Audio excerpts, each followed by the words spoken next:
আসসালামু আলাইকুম। আশা করি সবাই ভালো আছেন। আজকে আমরা যে বিষয়টা নিয়ে আলোচনা করব সেটা হচ্ছে ক্রিয়েটিং এ উইনিং সিভি, অর্থাৎ আমরা কিভাবে একটি সুন্দর সিভি তৈরি করতে পারি একটি ভালো জব পাওয়ার জন্যে অথবা নিজেকে ভালোভাবে উপস্থাপন করার জন্যে। আমি লক্ষ্য করেছি যে আমরা যখন ছাত্র অবস্থায় থাকি, প্রফেশনাল লাইফে যাওয়ার আগ পর্যন্ত আমাদের সিভি বা নিজের বায়োডাটা তৈরির ব্যাপারটি আমরা একেবারেই এড়িয়ে যাই। তো এই বিষয়টি আমাদের কাছে অত্যন্ত গুরুত্বপূর্ণ, এই যে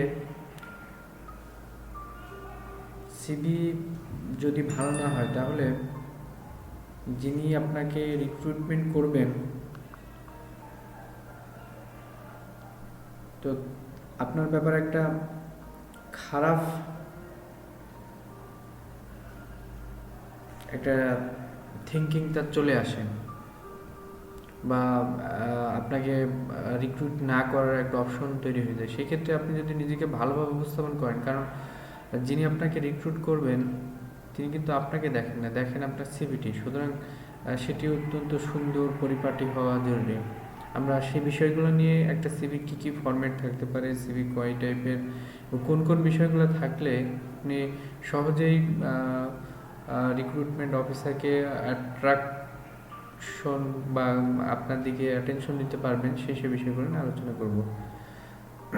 প্রথমে একটা ফিগার আছে, দেখেন, আমরা খেয়াল করি ম্যাক্সিমাইজিং ইম্প্যাক্ট। আপনার সিভিতে কোন কোন বিষয়গুলো অবশ্যই থাকতে হবে। একটা হচ্ছে যে আপনার টোটাল অ্যাপিয়ারেন্স, আপনি কে, আপনার কোথায় বাসা, আপনার আদার্স বিষয়গুলো অ্যাপিয়ারেন্সের মধ্যে যেগুলো কন্ট্যাক্ট নম্বর, ইমেল আইডি, এই বিষয়গুলো থাকতে হবে।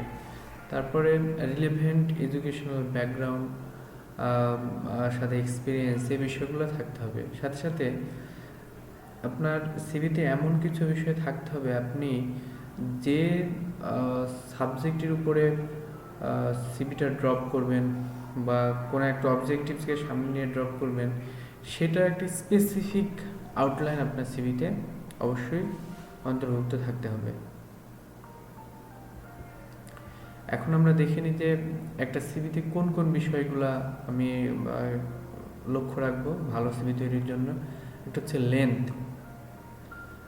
লেন্থ বলতে সিভি অনেকেই তৈরি করে 5 পেজ 10 পেজের অনেক বড় করে। লেন্থ বলতে প্রিসাইজ ফর্মে কম কথায় বেশি ইনফরমেশন দিতে হবে, যত ছোট করে পাওয়া যায়। বলা হয়ে থাকে মিনিমাম 2 পেজের মধ্যে হলে ভালো, না হলে 3 পেজ, তার বেশি যাওয়া মনে হয় না ভালো সিভির কোনো ক্রাইটেরিয়া হবে। এরপর আসি স্পেলিং গ্রামার। আপনার সিভিতে যদি স্পেলিং অথবা গ্রামেটিক্যাল মিস্টেক থাকে, সেই ক্ষেত্রে যিনি আপনাকে রিক্রুট করবেন তার প্রথমে একটা খারাপ ধারণা তৈরি হয় যে আপনি হয়তো ইংলিশে কাঁচা, অথবা গ্রামেটিক্স, গ্রামের যে ব্যাপার স্যাপারগুলো থাকে সেগুলোতে আপনি অতটা সাউন্ড না। সেই জন্য আপনাকে স্পেলিং এবং সিভিতে যেন এই বিষয়টা বারবার করে দেখা, সিভি তৈরি করার পরে যে স্পেলিং মিস্টেক আছে কিনা, গ্রামেটিক্যাল মিস্টেক আছে কিনা, এই বিষয়গুলো এড়িয়ে চলা। এরপর আসি লেআউট। লেআউট এমনভাবে করতে হবে যাতে প্রত্যেকটা বিষয় specific.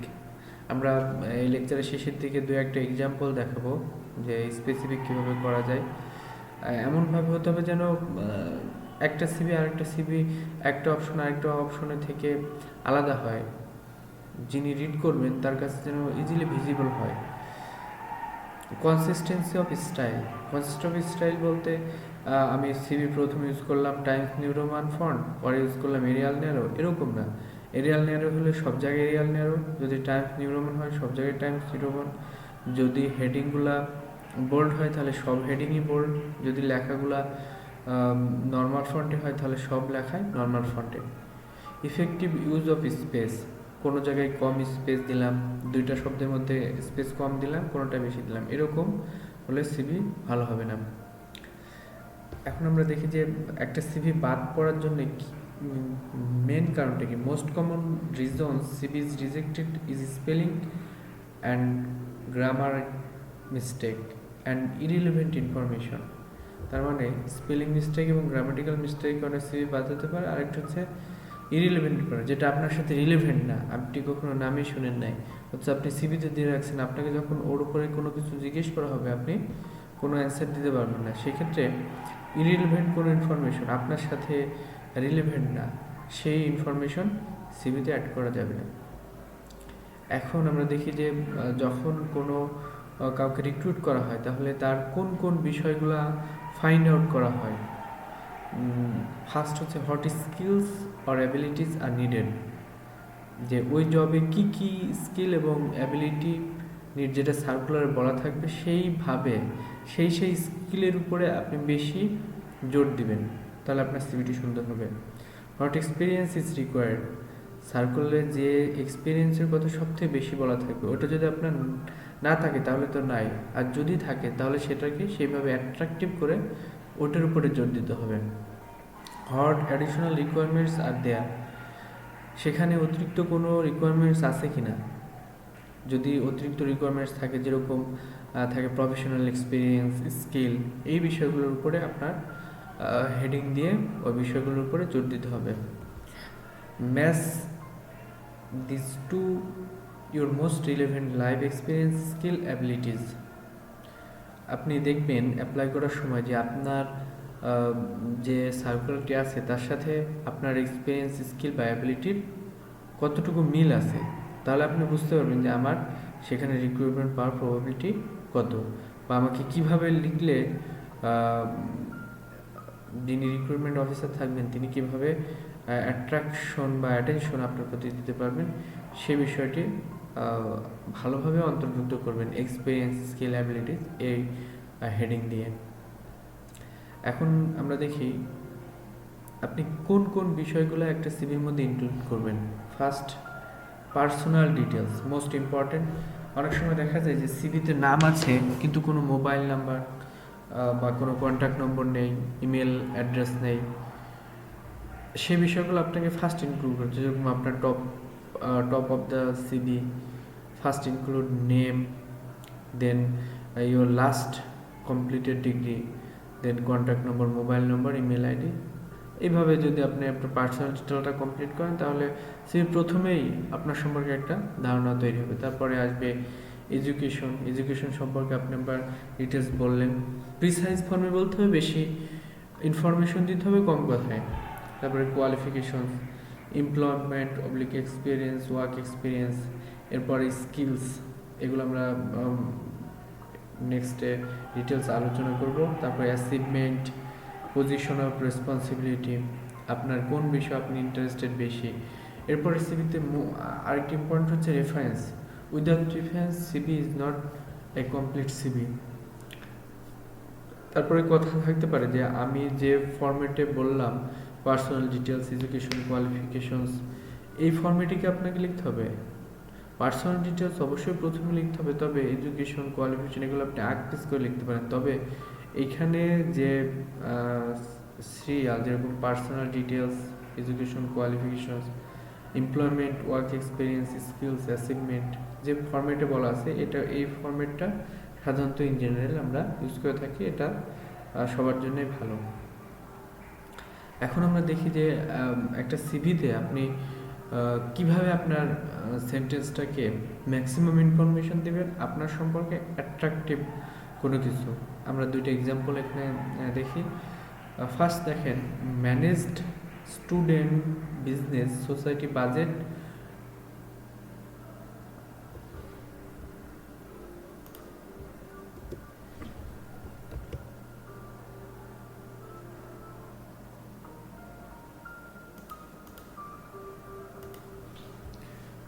sorry for interruption.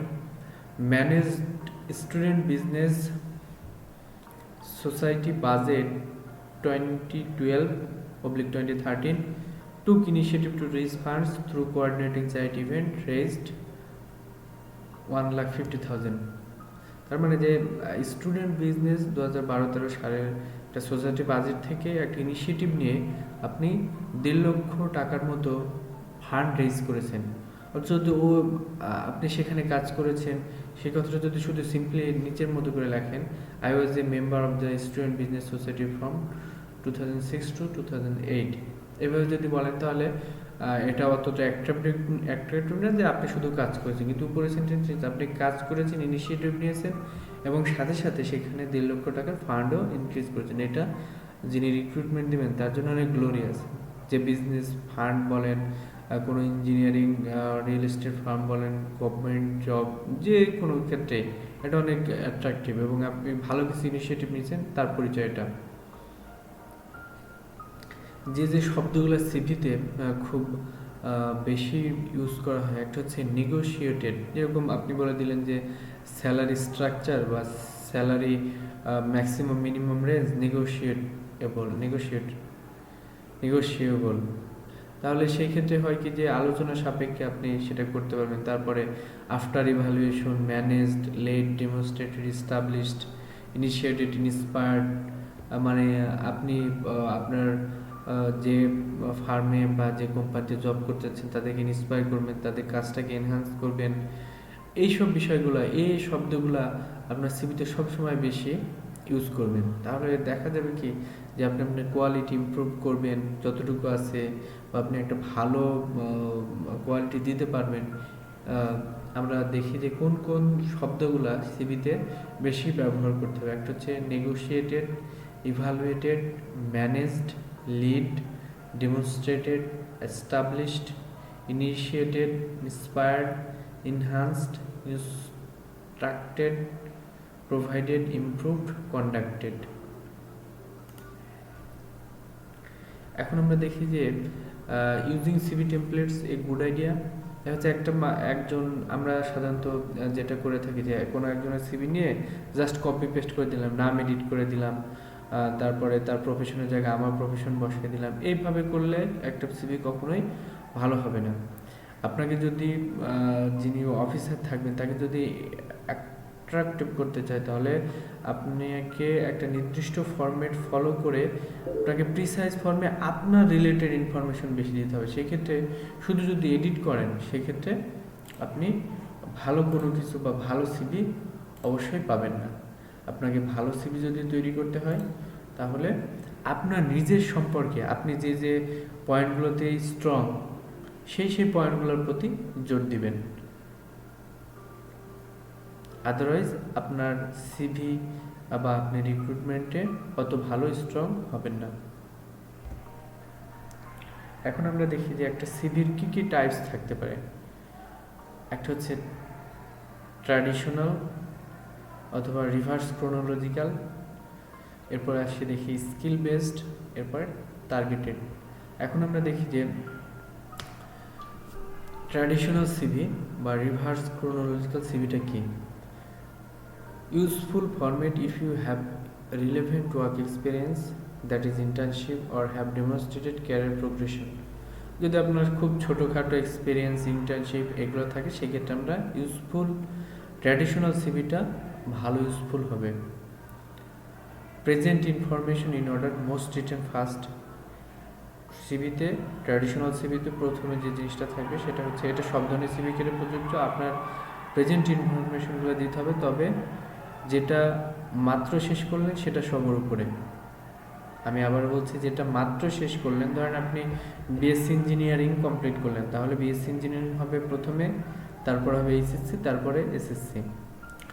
Keep two standard headings, যেরকম আপনার সিভিতে কিছু কিছু হেডিং দিতে হবে, যেরকম এডুকেশন, এক্সপিরিয়েন্স, অ্যাচিভমেন্ট, স্কিলস, এই হেডিংগুলো থাকতে পারে একটা ট্র্যাডিশনাল সিভিতে।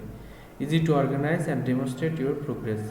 এরপরে আপনি বাকি সিকুয়েন্সিয়াল ফর্মের রেফারেন্স পর্যন্ত টেনে যাবেন। এরপর দেখে একটি স্কিল বেসড সিভিতে কী হতে পারে। অনেক সময় বলা থাকে যে এই ফিল্ডে স্কিল হতে হবে, ওই ফিল্ডে স্কিল হতে হবে, এরকম সার্কুলার এইসব বিষয়গুলো বলা থাকে নিয়োগ বিজ্ঞপ্তিতে। সেই ক্ষেত্রে আপনাকে স্কিলের উপর জোর দিতে হবে। আপনার কিছু ভলেন্টিয়ার কার্যক্রম থাকতে পারে, তার উপরে জোর দিতে হবে। Useful if you have lot of different experiences, or if you have limited vocational experiences but have done other things, voluntary or society activities. Skill based ছবি তখন ইম্পর্টেন্ট যখন আপনার অনেক এক্সপিরিয়েন্স থাকবে অথবা আপনার প্র্যাকটিক্যাল এক্সপিরিয়েন্স নাই কিন্তু আপনি আদার্স ভলেন্টিয়ার অথবা সোসাইটি অ্যাক্টিভিটিস করেছেন, সেই বিষয়গুলো যদি স্কিলের মধ্যে জুড়ে দেন তাহলে সেই আপনার সিভিটা অনেক স্ট্রং হবে। এরপর আমরা দেখি যে demonstrating evidence of A relevant skill.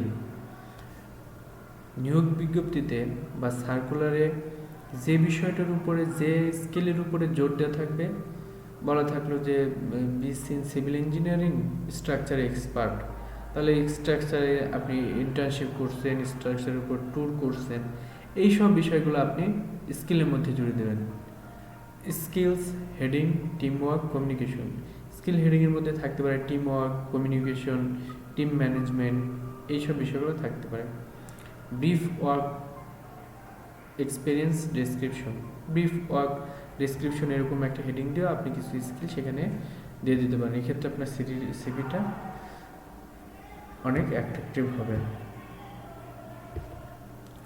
Difficult to organise but demonstrate that you have considered needs of employer. যদিও আপনার স্কিলগুলো সম্পূর্ণটাই সিভির মধ্যে প্রিসাইজ ফর্মে দিতে কষ্ট হয় বা দেখতে খারাপ হয়, সেক্ষেত্রে আপনি প্রিসাইজ ফর্মে লিখবেন, কিন্তু যিনি আপনাকে রিক্রুইট করবেন তিনি কি চাচ্ছেন সেই স্কিলগুলোর উপরে অবশ্যই জোর দিতে হবে। এখন আমরা একটা সিভির ফরম্যাটে দেখি। এখানে দেখেন ইমেল আইডি, তারপরে address, telephone number, date of birth, nationality, skill and achievement, team work. Team ওয়ার্কিংয়ের মধ্যে আমরা স্কিলের বিষয়টা জেনে আসলাম। স্কিল, টোটাল স্কিল এখানে বলা আছে। Skill sections are useful if you are clear about what the employer wants. Skill section খুবই গুরুত্বপূর্ণ যখন এমপ্লয়ার আপনার কি চাচ্ছেন সেই বিষয়টির উপরে আপনি ভালো জোর দিবেন। এরপর আমরা দেখি যে টার্গেটেড সিভি। সব সিভির ক্ষেত্রে টার্গেটেড সিভিটা সব থেকে ভালো সব ধরনের সিভির মধ্যে, এবং এই সিভিটা আপনি সব ক্ষেত্রে ইউজ করতে পারবেন, একাডেমিক, এমপ্লয়মেন্ট, সব ক্ষেত্রে। Useful for individual with a broad range of specific experience directly related to the employer. বিশেষ করে জব এমপ্লয়মেন্টের জন্য আমরা সাধারণত টার্গেটেড সিভি ফরম্যাটটা ইউজ করে থাকি। May start with a career objective. First আপনার নাম ইনক্লুড করার পরে কেরিয়ার অবজেক্টিভস থাকবে। Is more highly focused, responsive to the needs of employer of toll. আপনাকে টার্গেট সিভিতে সব থেকে যে জিনিসটা গুরুত্ব দিতে হবে সেটা হচ্ছে অবজেক্টিভ উল্লেখ করার পরে এমপ্লয়ার কি চাচ্ছেন, আপনাকে কোন অবজেক্টের উপরে জোর চাচ্ছেন সেই অবজেক্টের উপরে আপনি বেশি লিখবেন বা বেশি ইনফরমেশন দিবেন, যে আপনি ওই সাবজেক্টগুলোতে রিলেভেন্ট, ওই সাবজেক্টগুলোতে এক্সপার্ট, এক্সপিরিয়েন্স, এই বিষয়গুলোতে আপনাকে টার্গেটেড সিভিতে উল্লেখ করতে হবে। Highlights relevant skill. এমপ্লয়ার আপনাকে যে স্কিল বা এক্সপিরিয়েন্স চাচ্ছেন সেই স্কিল বা এক্সপিরিয়েন্সের উপরে আপনাকে জোর দিতে হবে টার্গেটেড সিভিতে। May include a list of key achievement, এবং শেষে এক্সট্রা কিছু কারিকুলার অ্যাক্টিভিটিস থাকে, মানুষের এক্সট্রা অ্যাচিভমেন্ট থাকে, সেগুলোকে পয়েন্ট করে আপনি লিখে দিলেন, সেই ক্ষেত্রে আপনার টার্গেট সিভিটা ফুলফিল হবে। আমরা 3 ধরনের সিভির টাইপস নিয়ে আলোচনা করলাম। এর মধ্যে ফার্স্ট ট্র্যাডিশনাল আর chronological CV, second skill based CV, third targeted CV. এই 3টার মধ্যে টার্গেটেড সিভি আমরা সব ক্ষেত্রে ব্যবহার করতে পারি এবং এটি অনেক ভালো এবং জব এমপ্লয়মেন্টের ক্ষেত্রে বেস্ট। এখন আমরা দেখি একটা সিভিতে আমরা কি করব। Use good quality paper and a clear and concise layout.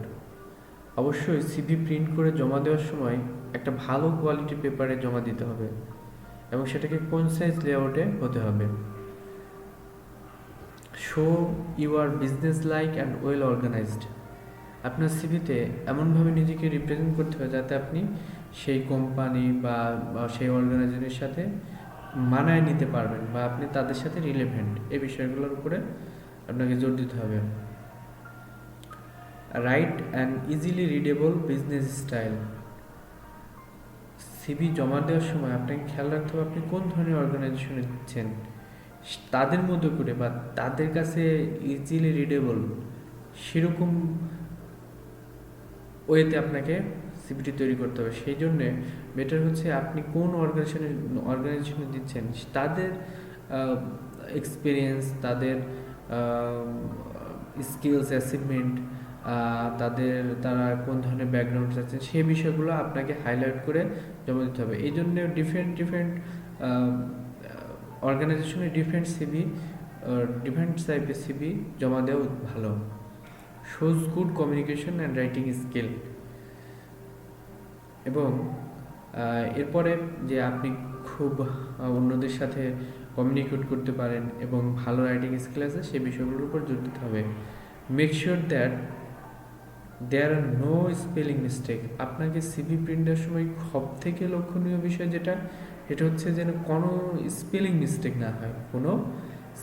Mistake না হয়, বারবার পড়ে দেখবেন, কারণ সিভিটা হচ্ছে আপনার মিরর, আপনার প্রতিচ্ছবি, সেখানে আপনাকে দেখাবে আপনার সিভি। সুতরাং সে বিষয়টা যেন আপনাকে ভালোভাবে আপনার প্রতি প্রথমে একটা পজিটিভ আউটকাম আসে সে বিষয়ের উপর লক্ষ্য রাখবেন। Shows you have good attention to details. Precise ফর্মে আপনার ডিটেলস থাকতে হবে সিভিতে, কোনো বিষয় অ্যাবসেন্ট থাকবে না।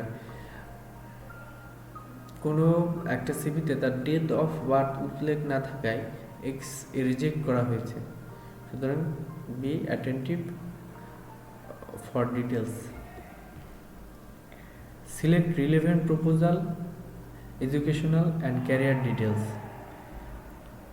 আপনার যে রিক্রুটমেন্ট অফিসারের নিকট আপনি আপনার সিভিটি জমা দেবেন তাদের এডুকেশনাল ব্যাকগ্রাউন্ড বা ক্যারিয়ারের সাথে কতটা যুক্তিসঙ্গত সেই বিষয়গুলো আপনি অবশ্যই সিভিতে উল্লেখ করতে হবে। So that you have good judgement. এবং আপনার সিভির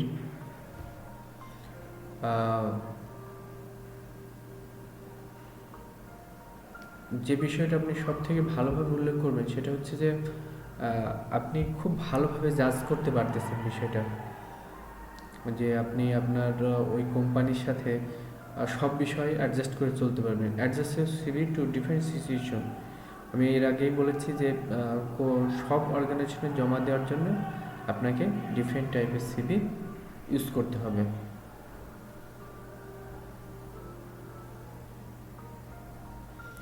shows you have researched and are interested in the employer.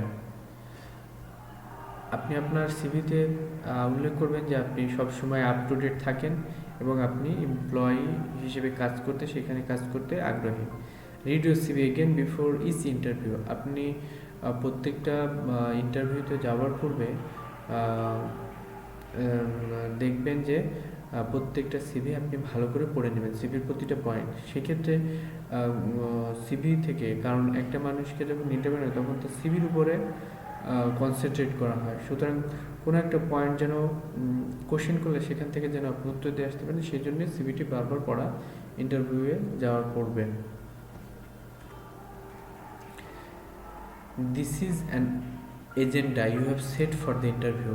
আপনি সবসময় মনে রাখবেন যে আপনি যে সিভিটি জমা দিয়েছেন সেই সিভির উপরেই কিন্তু আপনাকে কোশ্চেন করা হচ্ছে। So minded.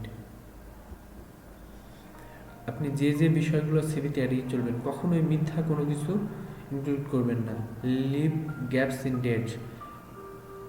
সিভির সাধারণত নিচের দিকে ডেট থাকে এবং তার পাশে সিগনেচার, নাম থাকে, সেই জন্যে নাম এবং ডেটের মধ্যে একটা গ্যাপ অবশ্যই মেনটেন করতে হবে। Not necessary to put reason for living. এবং কোনো কারণে আপনি আপনার এক্সপিরিয়েন্স বা কোনো একটা বিষয় আপনি স্কিপ করতেছেন সেটা মেনশন করার দরকার নেই। Mention salaries. আমি আগে বললাম স্যালারি বা রেঞ্জ উল্লেখ করতে হবে, সেখানে আপনি লিখতে পারেন salary range negotiable.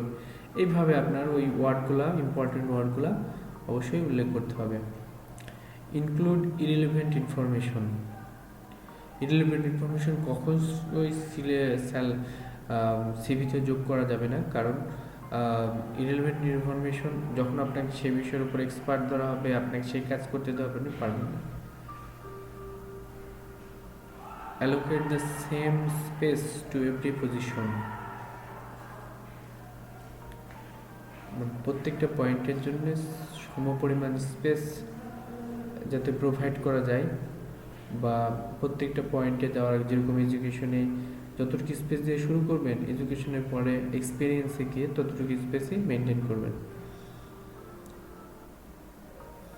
when to use and not use a CV, কখন আপনি সিভি ইউজ করবেন, কখন ইউজ করবেন না। if the employer asks you to apply in writing, যখন আপনাকে রিক্রুটমেন্ট অফিসার আপনার সিভি চাইবেন, আপনি তখন শুধুমাত্র সিভি রাইটিং ফর্মে জমা দেবেন। when you apply speculatively for job, when you apply speculatively for job, যখন আপনি স্পেকটেকুলার বা পার্টিকুলারলি একটা জবের জন্য অ্যাপ্লাই করবেন, তখন অবশ্যই সিভি জমা দিতে হবে। To give to employers at a recruitment fair, যদি কখনো রিক্রুটমেন্ট ফেয়ারে সিভি চাওয়া হয়। যে ক্ষেত্রে সিভি ইউজ করবেন না, কোনো ক্ষেত্রে বলা থাকে কোনো ফার্ম বা কোনো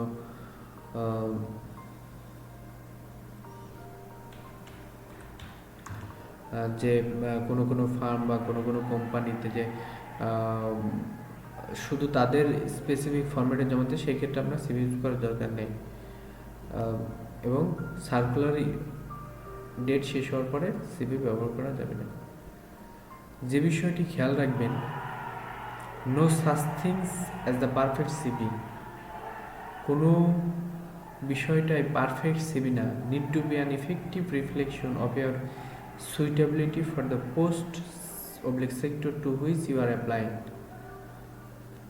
এটা পারফেক্ট হবে বা ইফেক্টিভ হবে যখনই আপনি আপনার সুইটেবিলিটি ওই পোস্টের জন্য বা ওই সেক্টরে প্রমাণ করতে পারবেন আপনার লেখার মাধ্যমে, আপনার অ্যাটেনশনের মাধ্যমে। আপনি যে বিষয়টার উপরে জোর দিচ্ছেন সেই বিষয়ের উপরে, যে আপনি কোন বিষয়গুলো হাইলাইট করতে পারছেন এবং তার সেই বিষয়গুলো কতটা সেই রিক্রুটমেন্ট অফিসার বা এমপ্লয়ি তাদের সাথে কতটা রিলেভেন্ট, তার উপর নির্ভর করবে। এবং সিভির ক্ষেত্রে আরেকটি বিষয় লক্ষণীয়,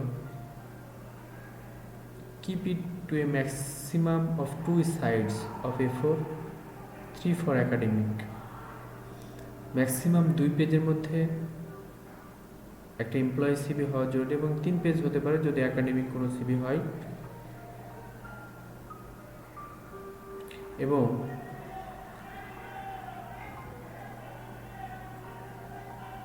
এমপ্লয়ি বা প্রফেশনাল কোন কাজের উপর জোর দিচ্ছেন, কোন এক্সপিরিয়েন্সের উপর জোর দিচ্ছেন, সেগুলো অবশ্যই যুক্ত থাকতে হবে। Emphasise aspects of your work experience that were most relevant to the individual employer, এবং আপনি যে তাদের এক্সপিরিয়েন্সের সাথে মোস্ট রিলেভেন্ট সে বিষয়টির উপরে জোর দিবেন। আশা করি আজকের ক্রিয়েটিং এ উইনিং সিভি এই লেকচারটি আপনাদের ভালো লাগবে। আপনাদের ভালো লাগলে এবং আপনাদের বাস্তব জীবনে আমার এই ক্ষুদ্র প্রয়াস কাজে দিলে নিজেকে ধন্য মনে করব। ধন্যবাদ। Thank you all of my friends and well wishers.